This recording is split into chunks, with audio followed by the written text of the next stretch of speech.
अस्सलामुअलैकुम वरहमतुल्लाहि वबरकातुहू।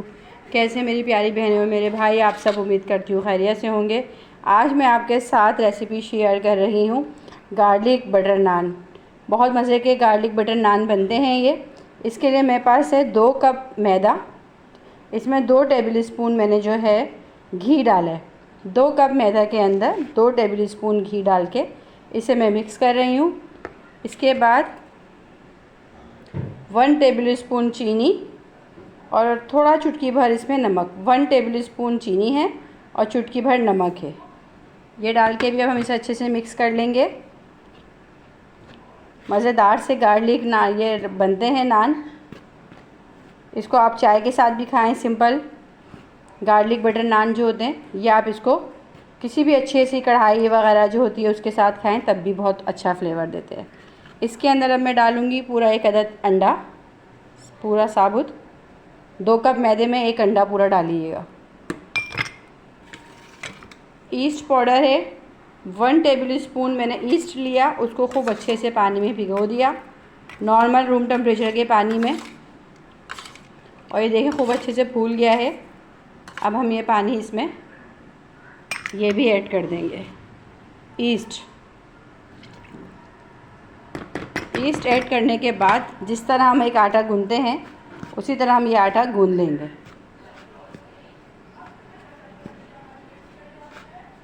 अच्छा, इसका आटा आपने बहुत पतला नहीं गूंथना, थोड़ा सा ऐसी डो रखनी है जैसी चपाती बनाते वक्त हम रखते हैं, उससे थोड़ी सी ज़्यादा नरम। आप ये मैदे में बनाएंगी, मैं आपको अब ये आटा गूंथ के डो तैयार करके दिखाती हूँ। अच्छा, ये देखें डो खूब अच्छे से मैंने इसको हल्के हाथ से, बहुत ज़्यादा इसको सख्त नहीं करना ना बहुत ज़्यादा सॉफ्ट रखना है, इसे मैंने गूंथ लिया। अब मैं इसे तकरीबन 2 से ढाई घंटे के लिए इसे हम राइस होने के लिए छोड़ देंगे। फिर इसके हम बनाएंगे गार्लिक बटर नान। देखिए माशाल्लाह से इसको रखे हुए 2 से ढाई घंटे हो गए थे। अब कितने अच्छे से राइस हो गया। अब हम इसे एक बार फिर मिक्स करेंगे दोबारा से और फिर हम इसके पेड़े बनाएंगे। अच्छा देखें, पेड़ा बना के इस तरह करके ना हमने राउंड शेप इसकी दे ली हाथ से, आहिस्ता आहिस्ता से। बीच से देखें अभी उठा हुआ ये। अब हमने करना क्या है कि बीच में हम सबसे बड़े, क्योंकि गार्लिक बटर नान है ये, हम इसमें गार्लिक बहुत सारा है, यहाँ बीच सेंटर में इसमें डालेंगे। चारों तरफ डालना चाहें तो आप चारों तरफ डालें। गार्लिक डाला, उसके बाद इसका और फ्लेवर अच्छा करने के लिए इसके अंदर आप वाइट तिल डाल दें।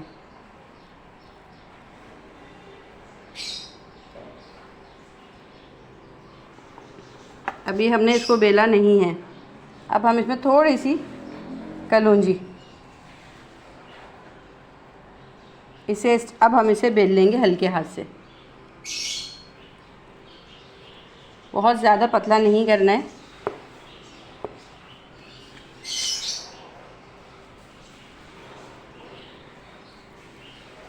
ऐसे प्रेस करेंगे कि गार्लिक अंदर इसका प्रेस हो जाए अच्छे से। ये देखिए, गार्लिक लगा के बेलने का मकसद ये है कि गार्लिक जैसे वक्त अगर हम बेलने के बाद लगाते हैं तो फिर वो झड़ने लगता है। इसके बाद आप फॉर्क से इसके अंदर सेंटर में निशान लगाते हैं।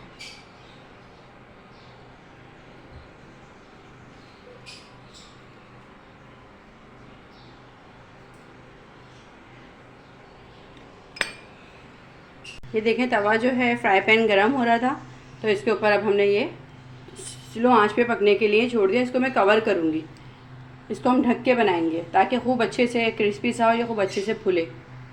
अच्छा 2 मिनट सिर्फ मैंने इसे कवर किया। अब देखते हैं अब क्या रिज़ल्ट आया। ये देखें कितने अच्छे से ये वो हो गया, फूल गया खूब अच्छे से ना। अब इसके ऊपर हम बटर डालेंगे।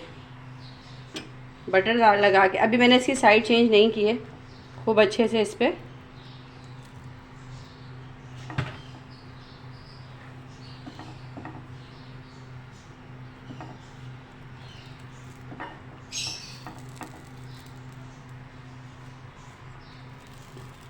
बटर लगाया। बटर लगा के अब हम इसका साइड जो है पोजीशन वो अब हम चेंज करेंगे। अब हम दूसरे साइड से पकाएंगे। ये देखिए आप ये देखें कितना अच्छा माशाल्लाह ये जो है फूला है, खूब सॉफ्ट है बिल्कुल, और कोई कच्चा नहीं, कहीं से कुछ नहीं। आप ये चीज़ देखें। और मज़ेदार गार्लिक जो है बटर नान जो है ये रेडी हो रहा है। उम्मीद है कि आपको ये रेसिपी पसंद आएगी। मैं सारे नान रेडी करके आपको फुल लुक दिखाती हूँ। ये तो रेडी हो गया है, देखिए आप। ये देखें गार्लिक बटर नान की फुल आप लुक चेक कर सकती हैं। कितने अच्छे माशाल्लाह बन के तैयार हुए हैं। और देखें कितने मतलब मोटे भी कितने अच्छे से फूले हैं। और ये देखें बैक साइड कोई ना जले ना कुछ है, और ये खूब अच्छे से देखें सॉफ्ट है। आप इसकी सॉफ्टनेस भी चेक कर सकती हैं। कोई ये नहीं कि ये कड़क है। उम्मीद है कि आपको ये रेसिपी पसंद आएगी। आपको ये रेसिपी पसंद आए तो इस वीडियो को लाइक, शेयर और सब्सक्राइब ज़रूर कीजिएगा। घर में गार्लिक बटर नान की रेसिपी को एंजॉय करें, मैं आपसे ज़्यादा चाहूँगी। अल्लाह हाफ़िज़।